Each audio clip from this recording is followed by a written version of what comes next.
Hey folks, in this video we're going to take a dive into the wild world of accidentals, sharps, flats, naturals, double flats, double sharps. But first, this quick demo.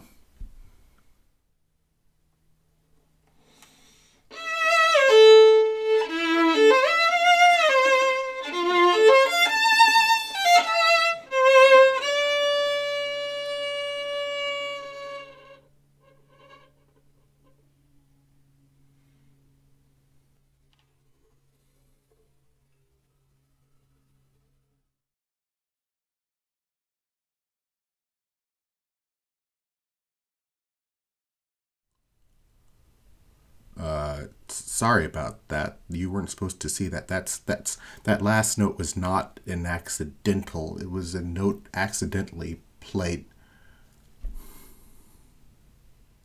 All right, so in the context of music theory, the word accidental, to me, it's kind of a misnomer, but it does have a very specific meaning.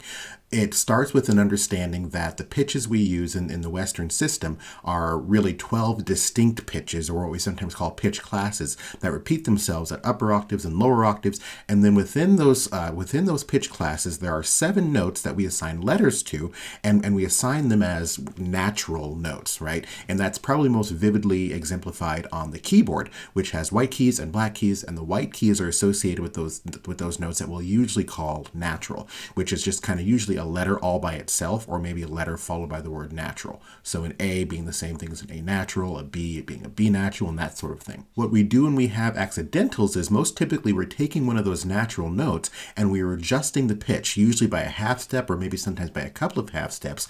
And if we adjust that pitch upward or downward but keep the same letter, well, we have to add something else to the description and naming of that note to kind of represent it accurately. So if we take a natural note, keep the same letter, and raise its pitch by a half a step, we call that a sharp. If we take a natural note and lower it by half a step with the same letter name, then we're going to call that a flat. So if we take, for example, the note G, if we take the G and want to raise it a half a step, it's going to be a different pitch. But if we want to keep that same letter, we're going to call it a G sharp. On the other hand, if we take that G and lower it a half step, we get a lower pitch.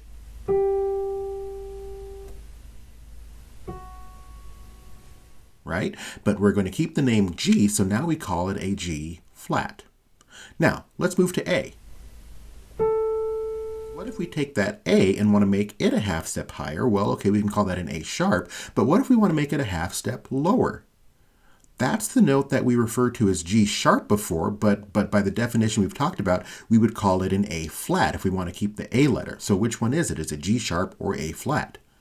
Well, in the most generic sense, they're both correct. They're both appropriate names for that pitch right there. Depending on the context, sometimes you'll either call it a G sharp, or other times you'll call it an A flat. So that's one of the things about flats and sharps. Those pitches or those pitch classes will go by multiple names. And as I said before, the white keys, so to speak, are normally known by natural names, but they're not always known that way. Take, for example, the note C. If I take that C and I want to raise it by half a step while keeping the same letter, sure, I can call that a C sharp. But if I take that C and want to lower it a half a step, I would normally call that note a B.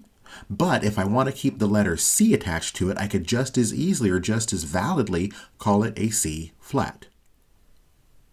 Okay, in another example, I'll take an E. If I want to lower the E and keep the same letter, that's easy enough. I can call that an E flat. But if I want to raise the E a half step and keep the same letter, well, normally I might call that an F, but if I want to keep the same letter, I would actually call this an E sharp.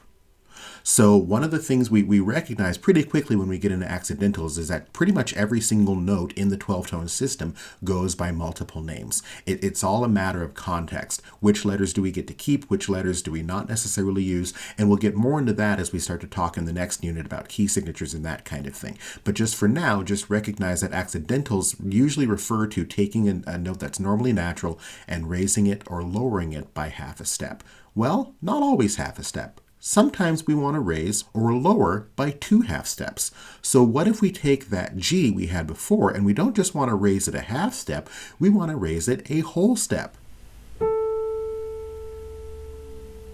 Well, normally we'd call that an A, but if we want to keep the same letter, we actually can call that a G double sharp. By the same token, if I want to take my G and lower it 2 half steps, well, lowering it 1 half step while keeping the same letter makes it a G flat, but I could lower it another half step. Again, I would normally call this note F, but if I want to keep the name G attached to it, I could call it a G double flat. So, I mean, theoretically, you can expand from double sharps and double flats to triples and quadruples, but you're very, very unlikely to see those in most situations. Even the doubles are fairly rare. But just recognize that the most accidentals are either sharps or double sharps, flats or double flats. Now, back to this idea of key signatures, which, as I said, we'll explore in more detail in the next unit. If there's a key signature that requires that a certain note is always sharp or always flat, well, in that context, taking that note that's typically sharp or flat and making it natural, well, now that makes the natural itself an accidental, in that it's a note that doesn't typically belong in that key. So again, depending on the context, even naturals can be considered accidentals.